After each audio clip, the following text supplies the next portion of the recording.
Solar photovoltaic systems. Solar photovoltaic or PV systems are like tiny sunbathing robots that never get tired. They convert sunlight directly into electricity using semiconductor materials such as silicon. When these materials are exposed to sunlight, they generate an electric current, and solar cells inside panels release electrons when blasted by sunlight. Those freed electrons get funneled into wires to create electricity that can power your home, neighborhood, or even an entire city. They can even feed excess energy back into the grid, providing a clean and renewable energy source. Pretty neat that we can bottle up sunshine and use it to run our lives, huh? The panels just silently soak up these rays day after day, generating clean, renewable electricity from that big old nuclear reactor in the sky, the sun itself. Concentrated solar power. Concentrated solar power, or CSP systems, use mirrors or lenses to focus a large area of sunlight onto a small area, typically heating a fluid that generates steam to drive a turbine and produce electricity, making it an efficient method for large-scale solar energy production and providing a renewable energy source that can also incorporate thermal storage for power generation even when the sun isn't shining. Instead of using flat solar panels, CSP uses thousands of huge mirrors to focus and concentrate sunlight into a scorching hot beam. It's like using a magnifying glass to concentrate those sun rays into a blazing point of heat. With all those mirrors acting like a giant solar death ray, the concentrated sunlight gets blasted onto a receiver, heating up a fluid like molten salt or hydrogen to incredible temperatures. We're talking over 1,000 degrees Fahrenheit. That super hot fluid stores the sun's intense energy, which then can be used to generate steam and spin turbines to produce electricity. Wind turbines. The gentle giants of the renewable energy world. Wind turbines convert the kinetic energy from wind into mechanical power by using large blades that spin a rotor connected to a generator, which then produces electricity. This renewable energy source can be deployed on land or offshore, contributing significantly to reducing greenhouse gas emissions and reliance on fossil fuels. These towering pinwheels of power are like Mother Nature's own clean energy carnival rides.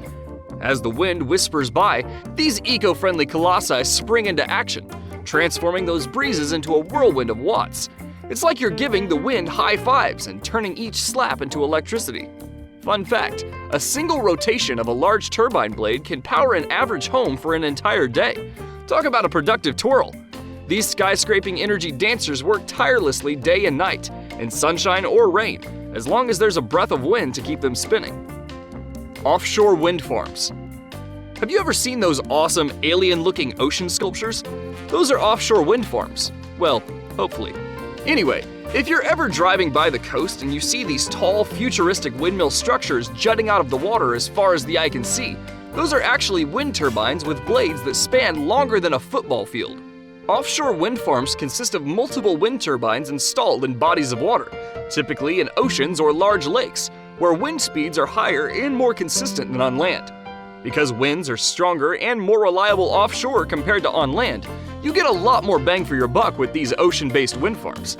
Plus, there's no issue with finding clear space or ticking off neighbors with their views. The open seas are perfect for installing as many of these whirling wind harvesters as we need. These turbines are mounted on platforms or floating structures, allowing them to capture the kinetic energy of the wind to generate substantial amounts of renewable electricity while minimizing visual and noise impact on coastal communities. Hydropower.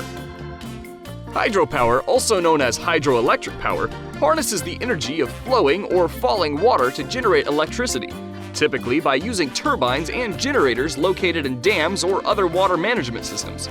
Imagine taking a mighty river and rerouting it so that all the flow gets sent surging through a massive dam. As the water gushes through, it spins turbine blades with incredible force, like putting a ton of overachieving kindergartners on a merry-go-round. Well, that's hydropower for you. That spinning motion gets converted into electricity by a generator in one of the most ingenious hacks of physics. Geothermal power plants. Next, geothermal power plants. Think of these as an underground heat lamp keeping the Earth's core toasty warm. But instead of using that heat to bake potatoes or keep a jacuzzi hot, we've figured out how to siphon up that subterranean swelter to generate clean, renewable energy. Geothermal plants tap into this by drilling miles-deep wells to access zones where scorching hot steam and water is trapped in permeable rocks. Once that vapor hits the surface, it's a massive natural jet of steam erupting from the Earth's interior, like Mother Nature's own personal sauna system. Some geothermal plants even re-inject the cooled steam back underground to get reheated by those rocks for a second steamy spin. Biomass energy. Biomass energy is produced by converting organic materials, such as agricultural residues, wood chips, and animal manure, into usable energy through processes like combustion, fermentation, and anaerobic digestion, providing a renewable source of power and reducing waste. Trees, plants, and all kinds of natural leftovers have picked up a side hustle. Instead of letting all of those organic materials go to waste after their first gig growing fruits or providing lumber, we can gather up the residues and burn them or convert them into gas or liquid fuels. We can take the tree branches, nutshells, manure, and other bio-wastes and give them a sweeping revival tour as the headlining act generating clean electricity and heat. Waste to energy. Waste to energy, or WTE technology, involves converting municipal solid waste, including household garbage and industrial waste, into energy through combustion, gasification, or anaerobic digestion processes, thereby reducing landfill usage and generating electricity or heat from materials that would otherwise be discarded. Instead of letting all of those chip bags, plastic containers, and banana peels go to waste rotting away in a landfill, waste-to-energy plants act as an extreme makeover for garbage. First, the non-recyclable waste gets carefully sorted to remove any hazardous junk. Then the remaining mess gets fed into a massive incinerator oven that uses the heat released from burning those materials to boil water into steam. That superheated steam then gets piped through turbine generators, spinning them around to create pollution-free electricity we can use to power our homes and businesses. Hydrogen fuel cells. Hydrogen fuel cells are like super cool battery packs that can power everything from vehicles to buildings, except instead of disposable AA batteries, they get constantly recharged by a steam of hydrogen gas. It's basically an energy storage device that works a bit like a plant, using hydrogen as its fuel source to generate electricity through an electromechanical reaction. Except instead of photosynthesis, it's a chemical process happening inside the fuel cell that strips electrons from hydrogen atoms to create a flow of electrical current. Passive solar building design. Passive solar building design utilizes architectural features such as large south-facing windows, thermal mass materials like concrete or stone, and strategic shading to naturally capture, store, and distribute solar energy for heating and lighting, reducing the need for artificial energy sources and enhancing energy efficiency. Passive solar heat takes advantage of the existing heat generated by the sun to heat living spaces. You know, like when you're driving in summer and the sun's beaming through your car windows. You can do this with your home or any space. Large windows, strategic overhangs, heat-absorbing materials.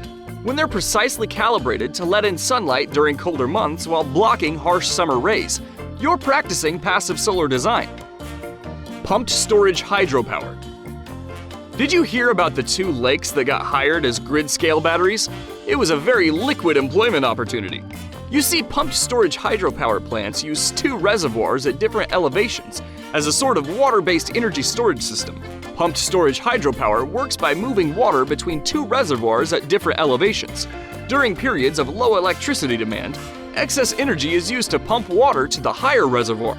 And during high demand, the stored water is released back down to the lower reservoir, passing through turbines to generate electricity, providing a reliable method for energy storage and grid stability. During times of excess electricity production, like from all those hard-working wind turbines and solar farms, the power gets used to pump water from the lower lake uphill to the higher reservoir. When electricity demand surges, the pumped storage plant opens the gates and lets all that charged water rush back downhill like a massive rechargeable waterfall.